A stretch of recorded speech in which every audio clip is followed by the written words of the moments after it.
Well, thank you very much, Larry. It's great to be back in beautiful Davos, Switzerland, and to address so many respected business leaders, so many friends, few enemies, and all of the distinguished guests. It's a who's who, I will say that. I've come to this year's World Economic Forum with truly phenomenal news from America. Yesterday marked the one-year anniversary of my inauguration, and today, after 12 months back in the White House, our economy is booming, growth is exploding, productivity is surging, investment is soaring, incomes are rising, inflation has been defeated, our previously open and dangerous border is closed and virtually impenetrable. And the United States is in the midst of the fastest and most dramatic economic turnaround in our country's history. Under the Biden administration, America was plagued by the nightmare of stagflation, meaning low growth, and high inflation, a recipe for misery, failure, and decline. But now, after just 1 year of my policies, we're witnessing the exact opposite: virtually no inflation and extraordinarily high economic growth. Growth like I believe you'll see very shortly our country has never seen before, perhaps no country has ever seen before. Over the past 3 months, core inflation has been just 1.6%. Meanwhile, fourth quarter growth is projected to be 5.4%, far greater than anybody other than myself and a few others had predicted. Since the election, the stock market has set 52 all-time high records. So that's in 1 year, 52 records, adding $9 trillion in value to retirement accounts, 401ks, and people's savings. People are doing very well. They're very happy with me. Since my inauguration, we've lifted more than 1.2 million people off of food stamps, and after 4 years in which Biden secured less than $1 trillion of new investment in our country. Think of that, 1 trillion, substantially less than that. In 4 years, we've secured commitments for a record-breaking $18 trillion, and we think when the final numbers come out, they'll be closer to $20 trillion of investment. That's never been done by any country at any time, not even close. Just over 1 year ago, under the radical left Democrats, we were a dead country. Now we are the hottest country anywhere in the world. In fact, the United States economy is on pace to grow at double the rate that was projected by the IMF just last April. And with my growth and tariff policies, it should be much higher. I really believe we can be much higher than that. And this is all great news, and it's great for all nations. The USA is the economic engine on the planet, and when America booms, the entire world booms. It's been the history. When it goes bad, it goes bad. You all follow us down, and you follow us up, and we're at a point that I don't believe we've ever been. I never thought we could do it this quickly. My biggest surprise is I thought it would take more than a year, maybe like a year and 1 month. But it's happened very quickly. This afternoon, I want to discuss how we have achieved this economic miracle, how we intend to raise living standards for our citizens to levels never seen before, and perhaps how you too and the places where you come from can do much better by following what we're doing, because certain places in Europe are not even recognizable, frankly, anymore. They're not recognizable. And we can argue about it, but there's no argument. Friends come back from different places. I don't want to insult anybody, and say, I don't recognize it. And that's not in a positive way, in a very negative way. And I love Europe, and I want to see Europe go good, but it's not heading in the right direction. In recent decades, it became conventional wisdom in Washington and European capitals that the only way to grow a modern Western economy was through ever-increasing government spending, unchecked mass migration, and endless foreign imports. The consensus was that so-called dirty jobs and heavy industry should be sent elsewhere, that affordable energy should be replaced by the Green New Scam, and that countries could be propped up by importing new and entirely different populations from faraway lands. This was the path that sleepy Joe Biden administration and many other Western governments very foolishly followed, turning their backs on everything that makes nations rich and powerful and strong. And there's so much potential in so many nations. The result was record budget and trade deficits and a growing sovereign deficit driven by the largest wave of mass migration in human history. We've never seen anything like it. Quite frankly, many parts of our world are being destroyed before our very eyes, and the leaders don't even understand what's happening. And the ones that do understand aren't doing anything about it. Virtually all of the so-called experts predicted my plans to end this failed model would trigger a global recession and runaway inflation. But we have proven them wrong. It's actually just the opposite. In 1 year, our agenda has produced a transformation like America has not seen in over 100 years. Instead of closing down energy plants, we're opening them up. Instead of building ineffective, money-losing windmills, we're taking them down and not approving any. Instead of empowering bureaucrats, we're firing them, and they're going out and getting jobs in the private sector for 2 and 3 times what they were making in government. So they started off hating me when we fired them, and now they love me. Instead of raising taxes on domestic producers, we're lowering them and raising tariffs on foreign nations to pay for the damage that they've caused. In 12 months, we have removed over 270,000 bureaucrats from the federal payrolls, the largest single-year reduction in government employment since the end of World War II. Nobody thought that was coming, but we had no choice. To make a country great, you can't have all federal jobs. We've cut federal spending by $100 billion and slashed the federal budget deficit by 27% in the single year. It's going to go down quite a bit more from that, driving inflation way down from the record highs of the Biden administration. Every month, they went up and up and up. I promised to cut 10 old regulations for every single new regulation, but instead I've cut, actually till this point, 129 regulations for every 1 new regulation approved. So every time they come in with a new regulation, we do at least 10, but so far it's averaging out to 129, if you can believe it. In July, we passed the largest tax cuts in American history, including no tax on tips, no tax on overtime, no tax on Social Security for our great seniors. We also provided 100% expensing, that's the one they like, and bonus depreciation for all new equipment and capital investments to help companies expand and shift production to America. They are so in love with it. They build a plant, they're able to deduct it immediately, the whole thing, rather than waiting 38 to 41 years in the old days. This is a miracle taking place. Nobody thought it would ever be done by any country, but it's done by us. It was what made my first term the most successful 4-year term that we've ever had from a financial standpoint. And now we've upped it. This is a 10-year program, not a 1-year program, but you're allowed to deduct everything in 1 year. It used to be 38 to 41 years. With tariffs, we've radically reduced our ballooning trade deficit, which was the largest in world history. We were losing more than $1 trillion every single year, and it was just wasted. It was going to waste. But in 1 year, I slashed our monthly trade deficit by a staggering 77%, and all of this with no inflation, something everyone said could not be done. There were a couple of brilliant people that actually thought I was doing the right thing. I thought I was doing the right thing.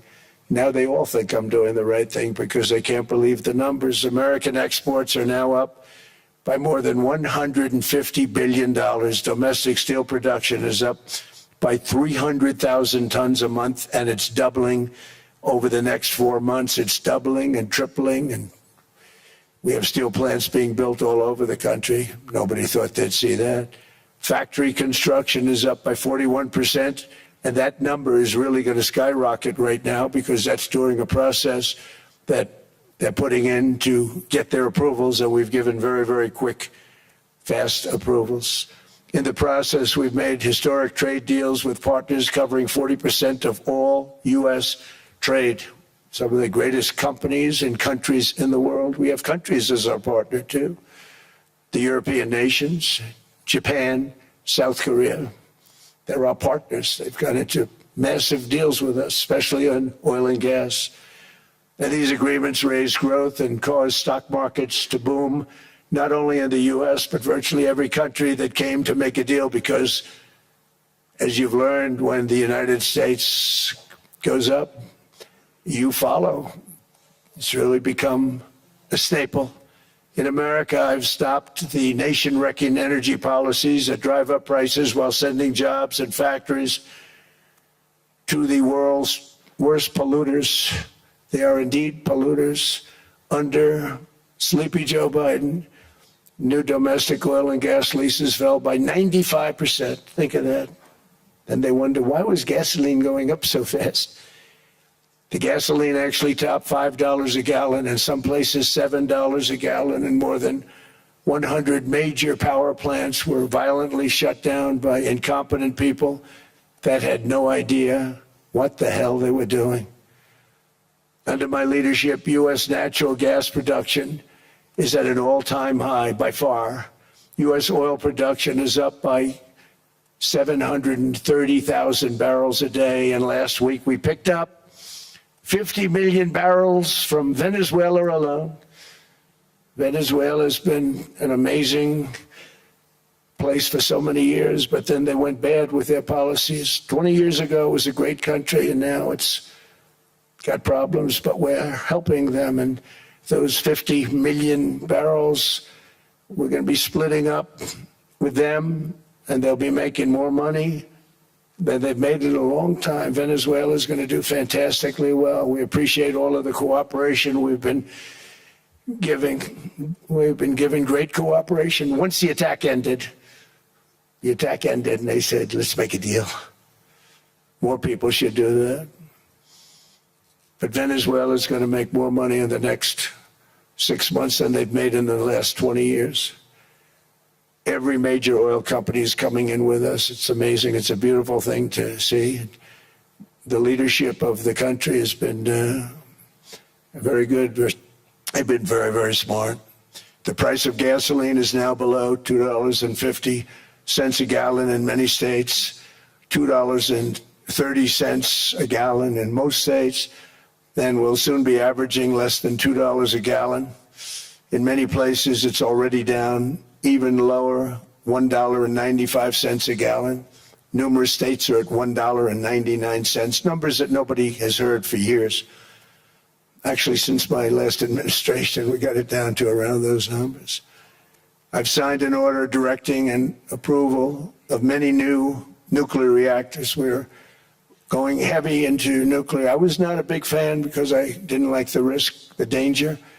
But they have the progress they've made with nuclear is unbelievable, and the safety progress they've made is incredible. We're very much into the world of nuclear energy, and we can have it now at good prices and very, very safe. And we're leading the world in AI by a lot. We're leading China by a lot. I think President Xi respects what we've done, in part because I've allowed these big companies building these massive buildings to build their own electric capacity. They're building their own power plants, which when added up is more than any country anywhere in the world is doing. I read recently an article in the Wall Street Journal that China's creating so much energy, and they are. I got to hand it to them. But we're creating as much or more, and we're letting them do that. I'm very proud of it. It was my idea. I said, you can't create this much energy. We needed more than double the energy currently in the country just to take care of the AI plants. And I said, we can't do that. We have an old grid system. And I came up with the idea, you people are brilliant, you have a lot of money. Let's see what you can do. You can build your own electric generating plants. And they looked at me, they didn't believe me. All of the names that are, I think, in the room right now, if you want to know the truth, they didn't believe it. And I said, no, you can't. They came back 2 weeks and they didn't have the plant. They said, we thought you were kidding. I said, no, not only am I not kidding, you're going to have your approvals within 2 weeks. I always say nuclear will take 3 weeks. But most aren't going that. They're going oil and gas. They're even going coal in some cases. Because of my landslide election victory, the United States avoided the catastrophic energy collapse which befell every European nation that pursued the Green New Scam, perhaps the greatest hoax in history. The Green New Scam, windmills all over the place, destroy your land, destroy your land. Every time that goes around, you lose $1,000. You're supposed to make money with energy, not lose money. Here in Europe, we've seen the fate that the radical left tried to impose on America. They tried very hard.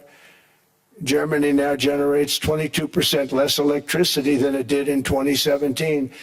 And it's not the current chancellor's fault. He's solving the problem. He's going to do a great job.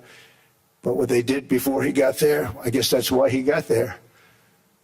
And electricity prices are 64% higher. The United Kingdom produces just 1/3 of the total energy from all sources that it did in 1999. Think of that, 1/3. And they're sitting on top of the North Sea, one of the greatest reserves anywhere in the world, but they don't use it. And that's one reason why their energy has reached catastrophically low levels with equally high prices. High prices, very low levels. Think of that, 1/3. And you're sitting on top of the North Sea. And they like to say, well, that's depleted. It's not depleted. It's got 500 years. They haven't even found the oil. The North Sea is incredible. They don't let anybody drill. Environmentally, they don't let them drill. They make it impossible for the oil companies to go. They take 92% of the revenues. So the oil companies say, we can't do it. They came to see me. Is there anything you can do? I want Europe to do great. I want UK to do great. They're sitting on one of the greatest energy sources in the world, and they don't use it. In fact, their electricity prices have soared 139%. There are windmills all over Europe. There are windmills all over the place, and they are losers. One thing I've noticed is that the more windmills a country has, the more money that country loses and the worse that country is doing. China makes almost all of the windmills, and yet I haven't been able to find any wind farms in China. Did you ever think of that? It's a good way of looking at it. They're smart. China is very smart. They make them, they sell them for a fortune. They sell them to the stupid people that buy them, but they don't use them themselves. They put up a couple of big wind farms, but they don't use them. They just put them up to show people what they could look like. They don't spin. They don't do anything. They use a thing called coal, mostly. But China goes with the coal. They go with oil and gas. They're starting to look at nuclear a little bit. And they're doing just fine. They make a fortune selling the windmills, though, and I think really that's one that they wouldn't be surprised if it stopped. They are shocked that it continues to go. They're very friendly with me. They're shocked that people continue to buy those damn things. They killed the birds. They ruin your landscapes. Other than that, I think they're fabulous, by the way. Stupid people buy them. The consequences of such destructive policies have been stark, including lower economic growth, lower standards of living, lower birth rates, more socially disruptive migration, more vulnerability to hostile foreign adversaries, and much, much smaller militaries. The United States cares greatly about the people of Europe. We really do. I mean, look, I am derived from Europe. Scotland and Germany, 100% Scotland, my mother, 100% German, my father. And we believe deeply in the bonds we share with Europe as a civilization. I want to see it do great. That's why issues like energy, trade, immigration, and economic growth must be central concerns to anyone who wants to see a strong and united West, because Europe and those countries have to do their thing. They have to get out of the culture that they've created over the last 10 years. It's horrible what they're doing to themselves. They're destroying themselves. It's beautiful, beautiful places. We want strong allies, not seriously weakened ones. We want Europe to be strong. Ultimately, these are matters of national security, and perhaps no current issue makes the situation more clear than what's currently going on with Greenland. Would you like me to say a few words of Greenland? I was going to leave it out of the speech, but I think I would have been reviewed very negatively. I have tremendous respect for both the people of Greenland and the people of Denmark, tremendous respect. But every NATO ally has an obligation to be able to defend their own territory. And the fact is, no nation or group of nations is in any position to be able to secure Greenland other than the United States. We're a great power, much greater than people even understand. I think they found that out 2 weeks ago in Venezuela. We saw this in World War II, when Denmark fell to Germany after just 6 hours of fighting and was totally unable to defend either itself or Greenland. So the United States was then compelled, we did it, we felt an obligation to do it, to send our own forces to hold the Greenland territory, and hold it we did at great cost and expense. They didn't have a chance of getting on it, and they tried. Denmark knows that. We literally set up bases on Greenland for Denmark. We fought for Denmark. We weren't fighting for anyone else. We were fighting to save it for Denmark. Big, beautiful piece of ice. It's hard to call it land. It's a big piece of ice. But we saved Greenland and successfully prevented our enemies from gaining a foothold in our hemisphere. So we did it for ourselves also. And then after the war, which we won it big. Without us, right now you'd all be speaking German and a little Japanese, perhaps. After the war, we gave Greenland back to Denmark. How stupid were we to do that? But we did it. But we gave it back. But how ungrateful are they now? So now our country and the world face much greater risks than it did ever before because of missiles, because of nuclear, because of weapons of warfare that I can't even talk about. 2 weeks ago, they saw weapons that nobody ever heard of. They weren't able to fire one shot at us. They said, what happened? Everything was discombobulated. They said, we've got them in our sights. Press the trigger, and nothing happened. No anti-aircraft missiles went up. There was one that went up about 30 feet and crashed down right next to the people that sent it. They said, what the hell is going on? Those defensive systems were made by Russia and by China. So they're going to go back to the drawing boards, I guess. Greenland is a vast, almost entirely uninhabited and undeveloped territory. It's sitting undefended in a key strategic location between the United States, Russia, and China. That's exactly where it is, right smack in the middle. Wasn't important nearly when we gave it back. You know, when we gave it back, it wasn't the same as it is now. It's not important for any other reason, you know, everyone talks about the minerals. There's so many places. There's no rare earth, no such thing as rare earth. There's rare processing, but there's so much rare earth. And to get to this rare earth, you got to go through hundreds of feet of ice. That's not the reason we need it. We need it for strategic national security and international security. This enormous unsecured island is actually part of North America, on the northern frontier of the Western Hemisphere. That's our territory. It is therefore a core national security interest of the United States of America. And in fact, it's been our policy for hundreds of years to prevent outside threats from entering our hemisphere, and we've done it very successfully. We've never been stronger than we are now.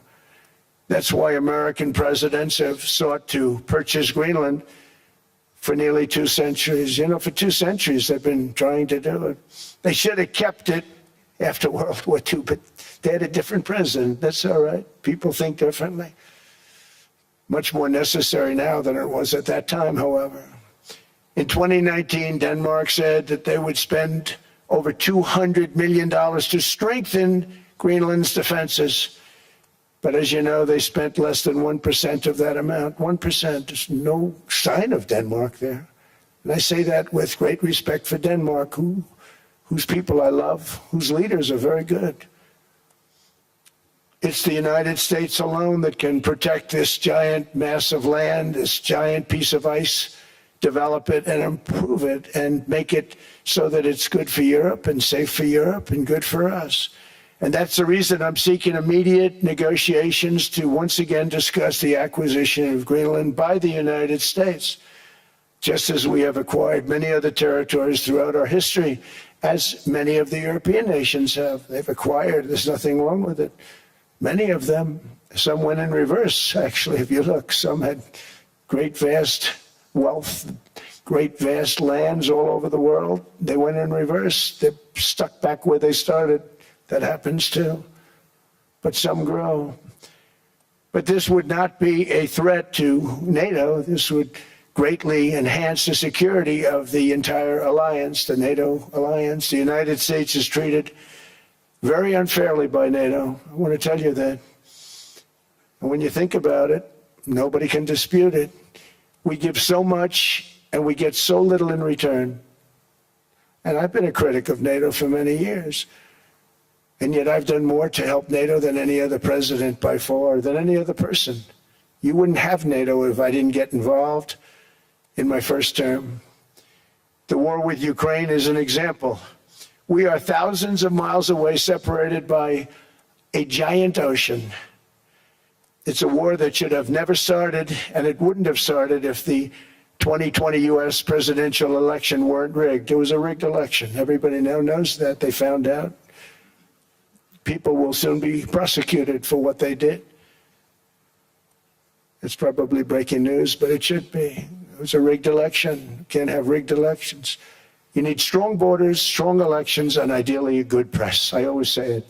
Strong borders, strong elections, free, fair elections, and a fair media. The media is terrible. It's very crooked. It's very biased, terrible. But someday it'll straighten out because it's losing all credibility. Think of it. When I went in a landslide, a giant landslide, won all 7 swing states, won the popular vote, won everything, and I only get negative press. That means that it has no credibility. And if they're going to get credibility, they're going to have to be fair. So you need a fair press. But you also need those other elements. And I inherited a terrible, terrible situation. If you look, the border was open. The inflation was raging. Everything was bad with the United States when I came into office. But I also inherited a mess with Ukraine and Russia, something that would have never happened. And I know Putin very well. He and I would discuss Ukraine. It was the apple of his eye, but he wasn't going to do anything. I said, Vladimir, you're not doing it. He would never have done it. It was terrible what happened. I could see it happening, too. After I left, I could see it happening. Biden had given Ukraine and NATO $350 billion, a staggering sum, $350 billion.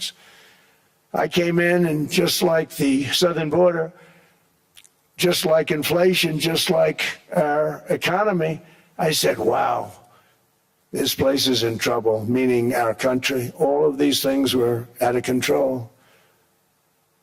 But the border was out of control. We fixed it with the strongest border anywhere in the world.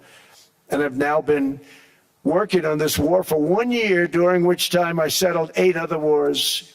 India, Pakistan. I settled other wars that were Vladimir Putin called me, Armenia, Azerbaijan, He said, I can't believe you settled that one. They were going on for 35 years.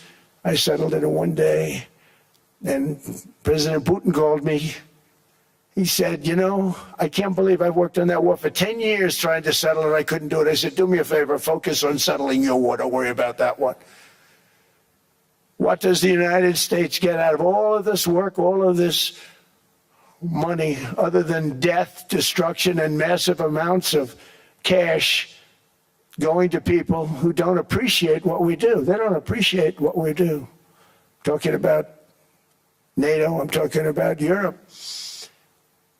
They have to work on Ukraine. We don't. The United States is very far away. We have a big, beautiful ocean separating us. We have nothing to do with it.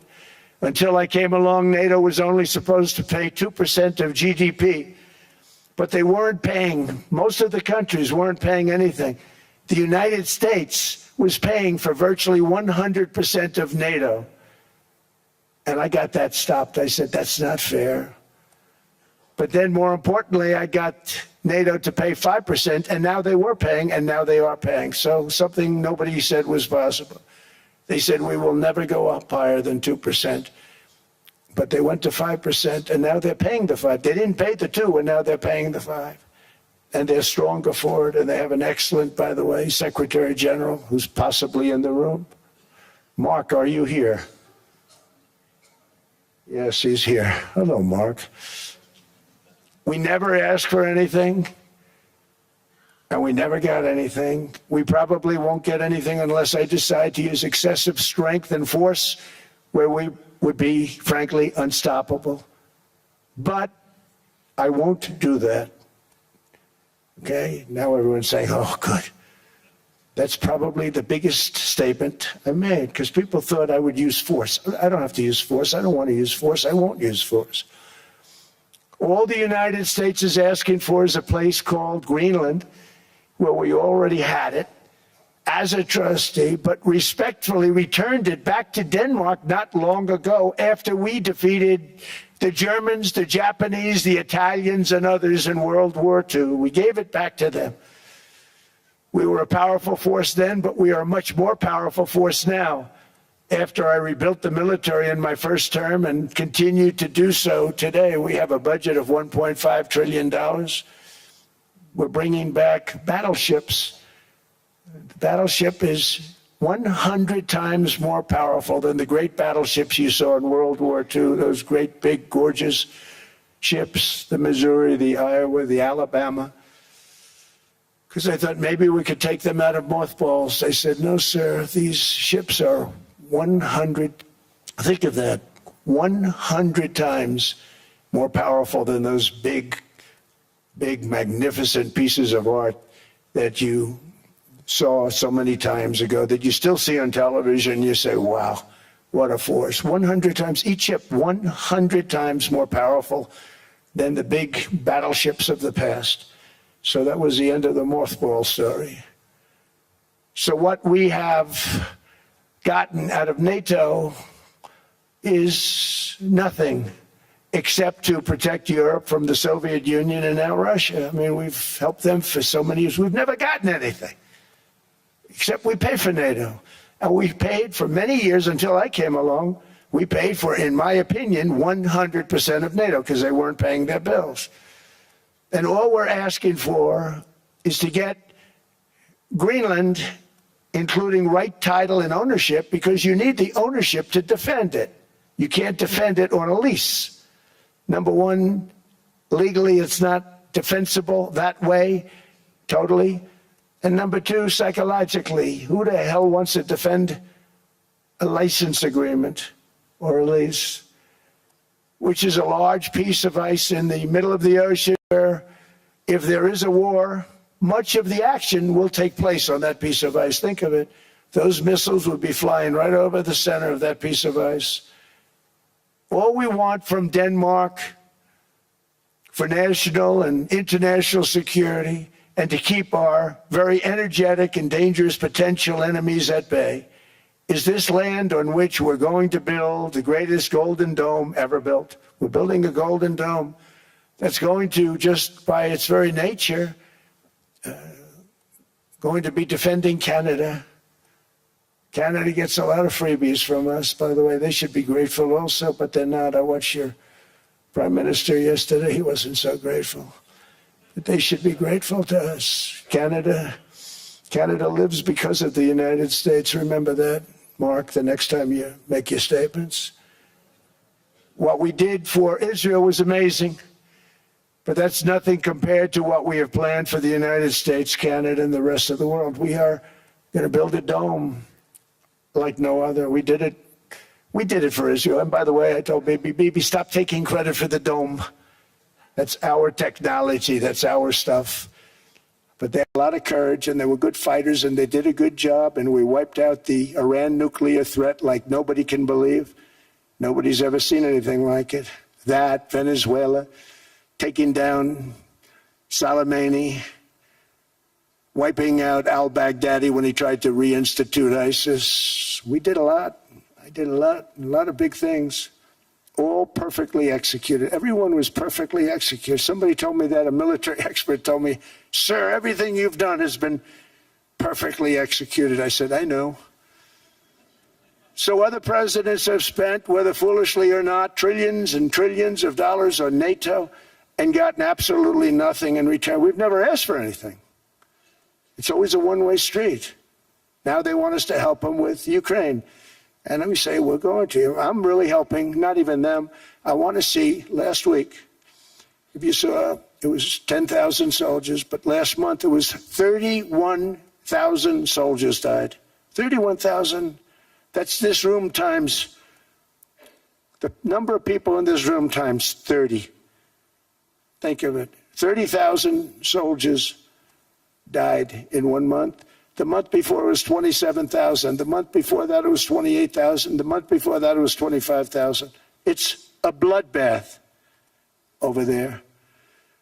And that's what I want to stop. It doesn't help the United States, but these are souls. These are young people, look like you, look like some of you right in the front row. They go to war, their parents are so proud. Oh, there he goes, comes back. 2 weeks later, they get a call, your son's head's been blown off. I want to stop it. It's a horrible war. It's the worst since World War II. They keep going, they'll exceed World War II. The numbers are staggering, how many people they've lost. They don't want to talk about it. Ukraine and Russia lost just tremendous amounts. And I'm dealing with President Putin, and he wants to make a deal, I believe. I'm dealing with President Zelensky, and I think he wants to make a deal. I'm meeting him today. He might be in the audience right now. But they got to get that war stopped because too many people are dying, needlessly dying. Too many souls are being lost. It's the only reason I'm interested in doing it. But in doing it, I'm helping Europe, I'm helping NATO, and I've until the last few days when I told them about Iceland, they loved me. They called me daddy, right, last time. A very smart man said, he's our daddy. He's running it. I was like running it. I went from running it to being a terrible human being. But now what I'm asking for is a piece of ice, cold and poorly located, that can play a vital role in world peace and world protection. It's a very small ask compared to what we have given them for many, many decades. But the problem with NATO is that we'll be there for them 100%. But I'm not sure that they'd be there for us if we gave them the call. Gentlemen, we are being attacked. We're under attack by such and such a nation. I know them all very well. I'm not sure that they'd be there. I know we'd be there for them. I don't know that they'd be there for us. So with all of the money we expend, with all of the blood, sweat, and tears, I don't know that they'd be there for us. They're not there for us on Iceland, that I can tell you. I mean, our stock market took the first dip yesterday because of Iceland. So Iceland's already cost us a lot of money. But that dip is peanuts compared to what it's gone up. And we have an unbelievable future in that stock. That stock market is going to be doubled. We're going to hit 50,000, and that stock market's going to double in a relatively short period of time because of everything that's happening. But this is a good example. After giving NATO and European nations trillions and trillions of dollars in defense, they buy our weapons. We make the greatest weapons in the world, but now we're going to make them faster, much faster. You saw that. I put a cap on the salaries. Then I put no buybacks, no stock buybacks, no various other things that they were doing. I mean, they were making $50 million, but it would take them 3 years to give you a Patriot missile. I said, that's not good. My chauffeur can do a better job than that, and he makes slightly less than 50. They make big salaries. If they're going to make those big salaries, they're going to have to produce a lot faster. The good news is we have the greatest equipment in the world. Now we're going to start making it a lot faster. They're going to build additional plants. And all of the money that goes into stock buybacks is going to go into building plants. We're not allowing stock buybacks by defense companies any longer. They're going to build new plants to make Tomahawks, Patriots. We have the best equipment. One just coming out. They say it's the most devastating plane, fighter jet ever. Who knows? They called it 47. If I don't like it, I'm going to take the 47 off it. I wonder why they called it 47. We'll have to think about that. But if I don't like it, I'm going to take that 47 off. But it's supposed to be the stage 6. It's supposed to be the first stage 6 plane, undetectable, like our B-2 bombers were undetectable. They flew right over Iran. They were undetectable. And they did their job, and they got the hell out of there.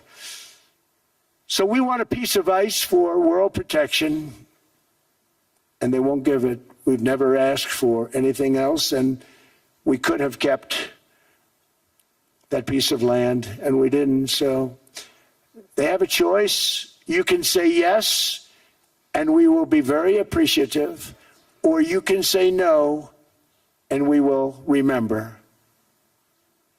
A strong and secure America means a strong NATO, and that's one reason why I'm working every day to ensure our military is very powerful, our borders are very strong. Our military is very powerful, our borders are very strong, and above all, our economy is strong because national security requires economic security and economic prosperity, and we have the greatest that we've ever had. Biden and his allies destroyed our economy and gave us perhaps the worst inflation in American history. They say 48 years, I say forever, but I think 48 years is the equivalent to forever. Whether it's 48 years or ever, it's terrible, costing the typical family $33,000. What they did to this country should never, ever be forgotten. It's early, but he has to be rated as the worst president we've ever had by far. The auto pen did much of the damage. The auto pen, he was the auto pen president, because I don't believe a sane president would have ever signed the kind of things that he signed. But now grocery prices, energy prices, airfares, mortgage rates, rent, and car payments are all coming down, and they're coming down fast. We inherited a mess, but we've done a hell of a job in 12 months. Under my most favored nation policy for drug prices, the cost of prescription drugs is coming down by up to 90%, depending on the way you calculate. You could also say 5, 6, 7, 800%. There are two ways of figuring that.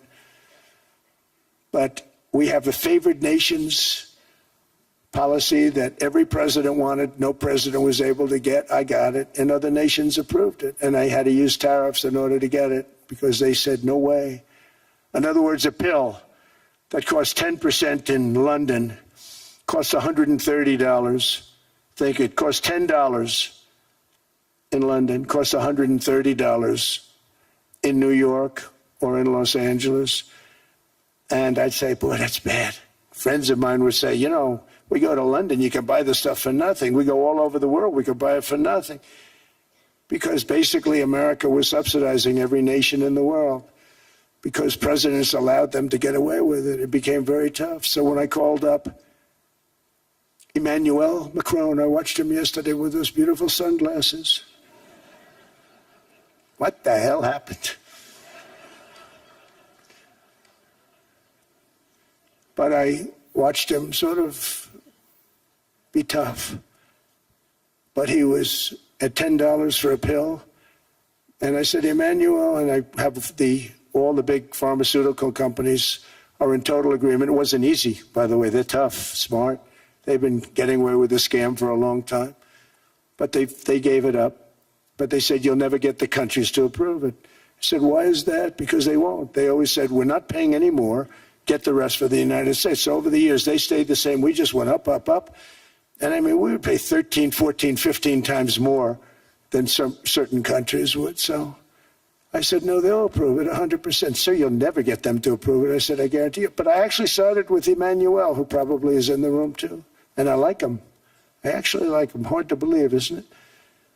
And I said, Emmanuel, you're going to have to lift the price of that pill to $20, maybe $30. Think of that. That means it's a doubling of prescription drugs. Might be a tripling, might be a quadrupling. It's not easy. No, no, no, Donald, I will not do that. I said, yes, you will, 100%. He said, no, no, no. You're asking me to double. I said, Emmanuel, you've been taking advantage of the United States for 30 years with prescription drugs. You really should do it, and you will do it. I have no doubt. In fact, I am 100% sure you're going to. No, no, no, I will not do it. Because he has to, in all fairness to him, he has to double or triple. Because the world being a bigger place than the United States, it's not that you meet in the middle. You just have to go up some, and we come down a lot. They go up a little, we come down a lot. So we're at $130, they're at 10. So they may have to go to 20 or 30. No more than that. I said, Emmanuel, you're going to be doubling or tripling? No, no, no. I said, here's the story, Emmanuel. The answer is you're going to do it. You're going to do it fast. And if you don't, I'm putting a 25% tariff on everything that you sell into the United States and a 100% tariff on your wines and champagnes. And that's about 10 times more than what I'm requesting. And you're going to do it. I don't want to go public with it, but you may make me do that. No, no, Donald, I will do it. I will do it. It took me, on average, 3 minutes a country, saying the same thing. You will do it. They all said, no, no, no, I will not do it. You're asking me to double the cost of prescription. I said, that's right, because you've been screwing us for 30 years. And they said, we will not do it. I said, that's all right. On Monday morning, we're putting a 25, 30, 50. I gave different numbers for different countries. This is also national security we're talking about. Not fair. We're not going to subsidize the whole world. And every one of those countries have agreed to do it. So one of the biggest things that I've done is the fact that we have now most favored nation. We will pay whatever the lowest price is in the entire world. So our drug prices are going to be coming down by staggering 90%. Again, you could say 1,000%, 2,000%. Depends on the way you want to figure it, but we'll go with the way the fake news likes it better because it sounds, can you imagine a 90% reduction sounds much worse. But drug prices are going to be coming down tremendously in all the nations, and I appreciate them doing it, but they did it. In all fairness, without tariffs, I wouldn't have been able to get it done. After declining $3,000 under Biden, real incomes are up in the United States by $2,000, $3,000, and even $5,000 and more. Home ownership has always been a symbol of health and vigor of American society, but that goal fell out of reach for millions and millions of people in the Biden era because interest rates went up so high. Today, I'm taking action to bring back this bedrock of the American dream. In recent years, Wall Street giants and institutional investment firms, many of you are here, many of you are good friends of mine, many of you are supporters. Sorry to do this to you, I'm so sorry. But you've driven up housing prices by purchasing hundreds of thousands of single-family homes, and it's been a great investment for them. Often as much as 10% of houses on the market. You know, the crazy thing is a person can't get depreciation on a house, but when a corporation buys it, they get depreciation. Okay, that's something we're going to have to think about too. I don't know if too many people think about that. You buy a corporation, they buy 500 houses, they buy hundreds of thousands, they buy 500 houses, they can take depreciation. A person sweats and works and buys one house they can. But homes are built for people, not for corporations, and America will not become a nation of renters. We're not going to do that. That's why I have signed an executive order banning large institutional investors from buying single-family homes. It's just not fair to the public. They're not able to buy a house. And I'm calling on Congress to pass that ban into permanent law, and I think they will. One of the biggest barriers to saving for a down payment has been surging credit card debt. The profit margin for credit card companies now exceeds 50%, one of the biggest. And they charge Americans interest rates of 28%, 30%, 31%, 32%. Whatever happened to usury? So to help our citizens recover from the Biden disaster, all caused by this horrible president, just horrible president, I'm asking Congress to cap credit card interest rates at 10% for 1 year. And this will help millions of Americans save for a home. They have no idea they're paying 28%. They go out there a little late in their payment and they end up losing their house. It's terrible. To unleash innovation in savings and financing, I'm also working to ensure America remains the crypto capital of the world.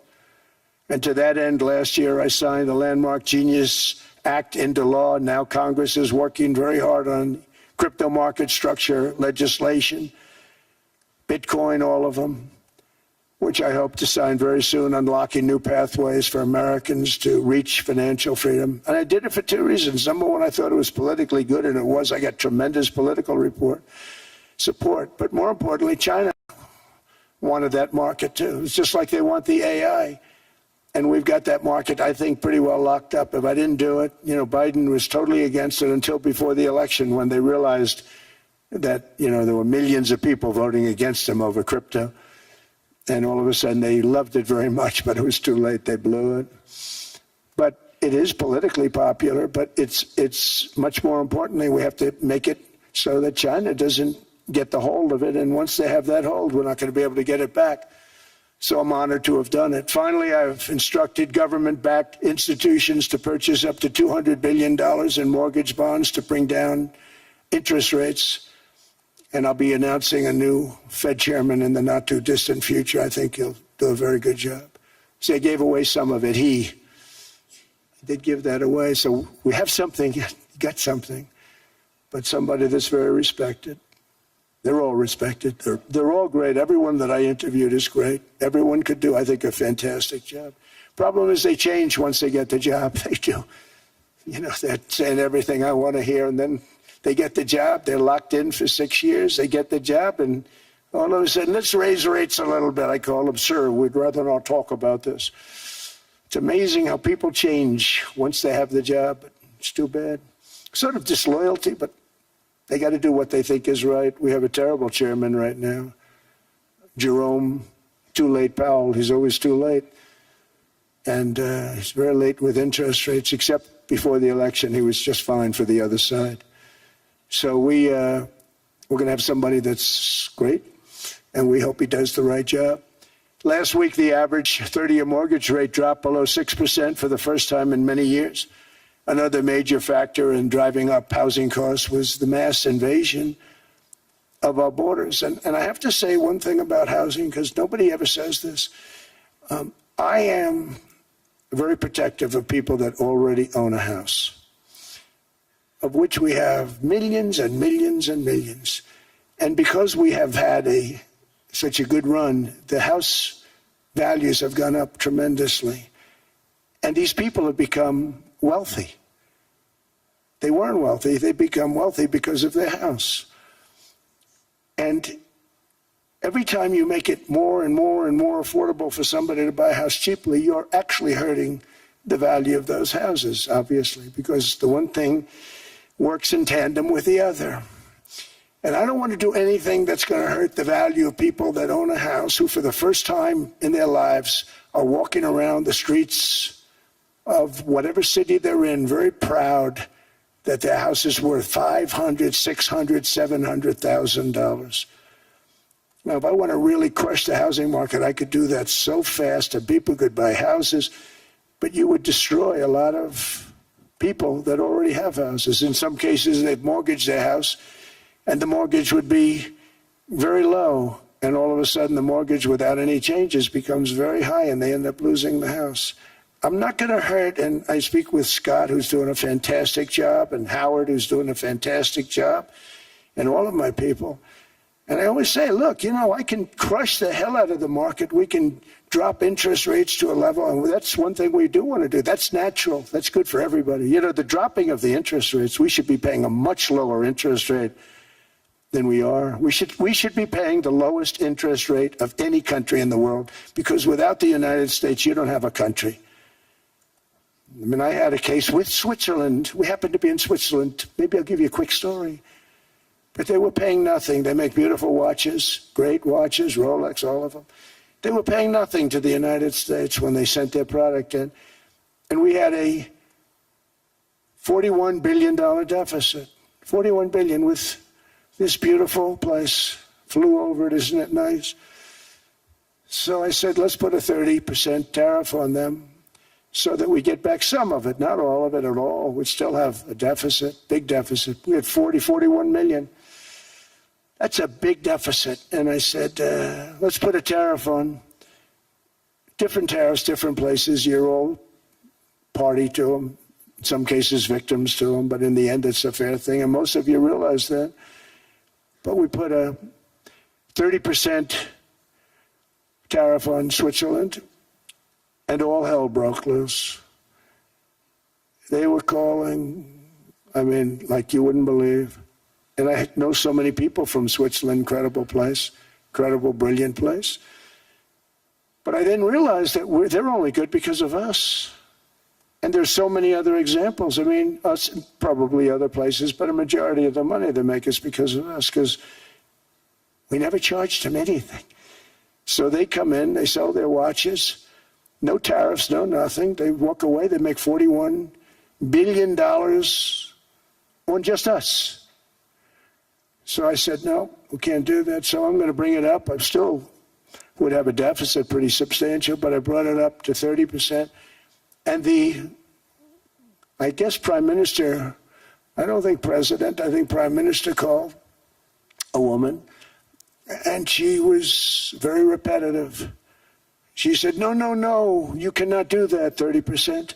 You cannot do that. We are a small, small country. I said, yeah, but you have a big, big deficit. You may be small, but you have a bigger deficit than big countries. He said, no, no, no, please, you cannot do it. Kept saying the same thing over and over. We are a small country. I said, but you're a big country in terms of... And she just rubbed me the wrong way, I'll be honest with you. And I said, all right, thank you, ma'am, appreciate it. Do not do this. Thank you very much, ma'am. And I made it 39%. And then all hell really broke out. And I was paid visits by everybody. Rolex came to see me. They all came to see me. But I realized, and I reduced it, because I don't want to hurt people. I don't want to hurt them. And we brought it down to a, lower level. Doesn't mean it's not going up. But we brought it down to a lower level. But they pay now, tariff. But I realized that we have many places like that where they're making a fortune because of the United States. Without the United States, they wouldn't be making anything. Think of it. Switzerland made $41 billion on us. And as she said, it's a small place. And I realized with that, I don't know, it was so, because she was so aggressive. And I realized in that conversation that the United States is keeping the whole world afloat. Many places, I could give you 6, 7 places just in the people in this little area. I know every one of them. They're they're looking down. They don't want to see me, and they don't want to stare me in the eyes.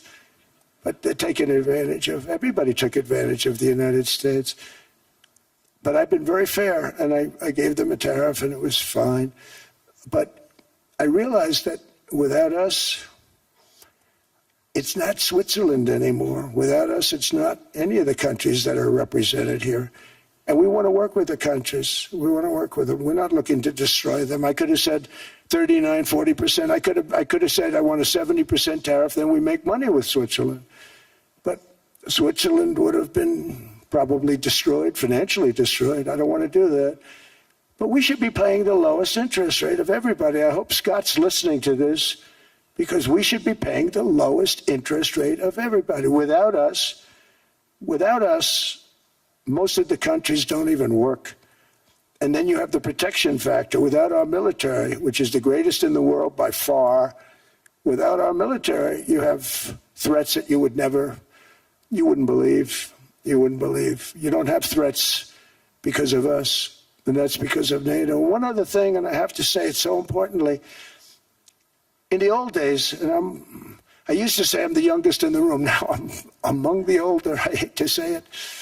I don't feel old, but I'm among the older. But I remember not long ago, 20, 25 years ago, when good news came out about, let's say, the United States. The United States had a great quarter. The United States had a great month. All the stocks went up. And that's the way it's supposed to be. Now when they say the United States had a record quarter, it's unbelievable how well it's doing, all the stocks crash because they say, oh no, inflation, they're going to raise interest rates. And they do. Some of these stupid people like Powell, they raise interest rates. And what they do is they stop you from being successful. It used to be when we had a great quarter, a great month, great earnings, great anything, any good news, the stock market went up. That's the way it's going to be. We got to do that again, because that's the way it should be. Now when we have a great month, they want to kill it. Like we did over 5%. People were surprised. We should do 20%. We could do 25%. When we announce good numbers, and the reason is they're so petrified of inflation. And growth doesn't mean inflation. We've had tremendous growth with very low inflation. In fact, growth can fight inflation, proper growth. So we want to get back to the days when we announce great numbers, because we're going to be announcing phenomenal. You know, all these factories that are being built at record, thousands of businesses are being built right now. Remember, $18 trillion is invested. I think the second number is 3, and that was China many years ago. Investments in the country from outside. 18 trillion, nobody's ever seen. And that's money coming in and building things, factories. Thousands of businesses are being built, thousands. Hundreds of big factories, car plants are moving back to the United States. They're coming in from Canada, they're coming in from Mexico, from Japan. Japan's coming in and building plants here in order to avoid tariffs. They're coming in from China, they're coming in from all over the world. We have more plants being built now, car plants, than we've ever had built, even in the heyday from the 1940s and 50s.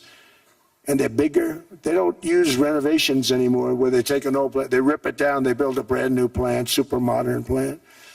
But it's happening at levels that nobody's ever seen. In 2024, the U.S. built less than 2 million new homes, but Biden admitted more than 8 million new migrants. And those days are over. In 2025, for the first time in 50 years, the United States had reverse migration. Boy, that was nice. And these were criminals that were being taken out of our country because they allowed people to come into our country from jails, from gangs, drug dealers, murderers. 11,888 murderers. We've gotten most of them out. And then ICE gets beat up by stupid people from leadership in Minnesota. We actually are helping Minnesota so much, but they don't appreciate it. Most places do. You know, Washington, D.C. is the safest place now in the United States. It was a very dangerous place to walk, and now you can walk with your wife, your kids, right through the middle of the city. Right now, Washington, D.C. is as safe as it gets. It was one of the most unsafe, I had to admit. We sent in the military, the National Guard. Within 2 months, it was great. Within 3 months, it's like a really great place and a safe place and a beautiful place. It's even been cleaned up. The graffiti's gone. The fences are gone. We don't have to worry about fences anymore. All of the places, the grasses are cut. and replaced with new grass in many cases. It's all going to happen in the spring. But Washington and D.C. is beautiful again, and it's safe. New restaurants are opening up. They were all closing. Now you can't get into a restaurant. Restaurants in Washington, D.C. are all opening. Memphis also, Memphis, Tennessee, New Orleans, Louisiana. We're there for 3 weeks. We've cut the crime down by 64%. Within another month, we'll have virtually no crime there. We can do that all over. We're going to help the people in California.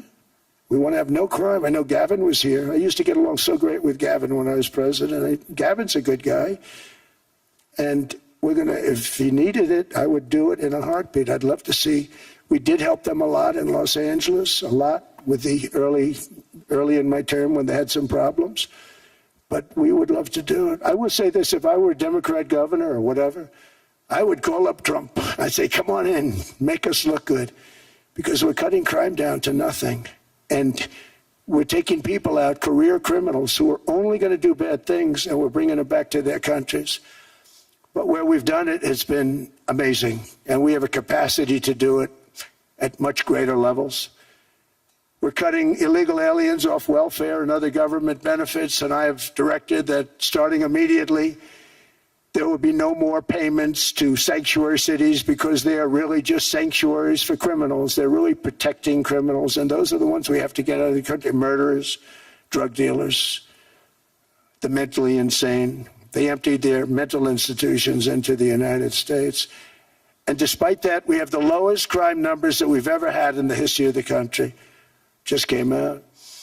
But equally importantly, we're cracking down on more than $19 billion in fraud that was stolen by Somalian bandits. Can you believe that they turned out to be higher IQ than we thought? I always say these are low IQ people. How did they go into Minnesota and steal all that money? And we have, they're pirates. They're good pirates, right? But we shoot them out of the water just like we shoot the drug boats out. They're not pirating too many boats lately, do you notice? When they go out into those boats, they want to take over $1.5 billion tanker loaded up with oil, and they say, we're going to blow up your boat. They have powerful weapons. You hit the side of the boat, you blow the whole thing up. The insurance companies are petrified, so they say, just give them the boat. We'll give them money instead. And I don't do that. We blow them right the hell out of the water. We see them going out, we blow them out of the water. We don't have any pirates so much anymore. If we do, they won't be there long.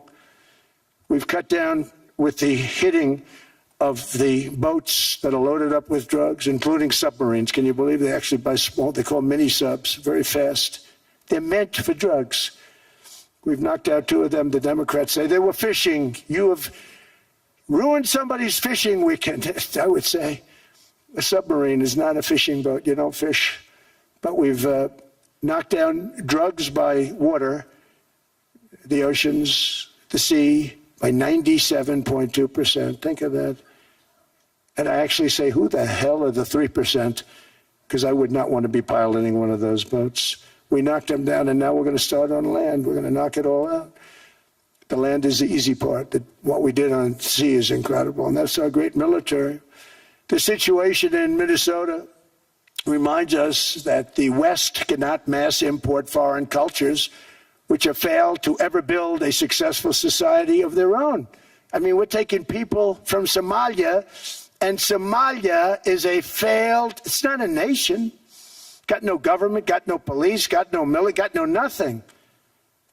And then we have this fake congressperson who they just reported is worth $30 million. You believe this? Ilhan Omar, talking about the Constitution that provides me. She comes from a country that's not a country. And she's telling us how to run America. Not going to get away with it much longer, let me tell you. The explosion of prosperity and conclusion and progress that built the West did not come from our tax codes. It ultimately came from our very special culture. This is the precious inheritance that America and Europe have in common. We share it. We share it, but we have to keep it strong. We have to become stronger, more successful, and more prosperous than ever. We have to defend that culture and rediscover the spirit that lifted the West from the depths of the Dark Ages to the pinnacle of human achievement. We live in an incredible, changing period. It's an unbelievable time, but we have to take advantage of the time that we're in. In our hands are technologies that our ancestors could scarcely have. I mean, they couldn't have even dreamt some of the things that we see today. And so rapidly they're produced. I mean, AI, 2 years ago, nobody ever heard of the term, and now everybody's talking about it. And it can have some very good purpose. It could also have some dangerous purpose, and for that we have to watch out. But some tremendous things are happening because of it. And we're leading by so much. We're doing so well. But opportunities that are bigger and grander than ever before in human history are right before us. It is the pioneers in this room. Many of you in this room are true pioneers. You're truly brilliant people. Just your ability to get a ticket is brilliant because you have about 50 people for every seat. I don't know what, that's Larry. Everything Larry touches turns to gold. He made this very successful. But you're in this room, and some of you are the greatest leaders anywhere in the world. You're the greatest brains anywhere in the world. And the future is unlimited, and to a large part because of you, and we have to protect you, and we have to cherish you. I always say we have to cherish our brilliant people because there aren't many of them. So together with confidence, boldness, and persistence, let us lift up our people, grow our economies, defend our shared destiny, and build a future for our citizens that is more ambitious, more exciting, more inspiring, and greater than the world has ever seen. We're in a position to do things that nobody else has ever even thought of before.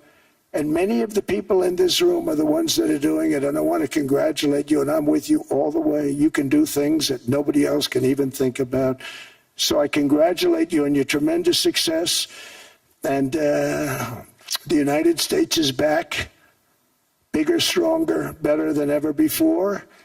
And I'll see you around. Thank you all very much. Thank you very much.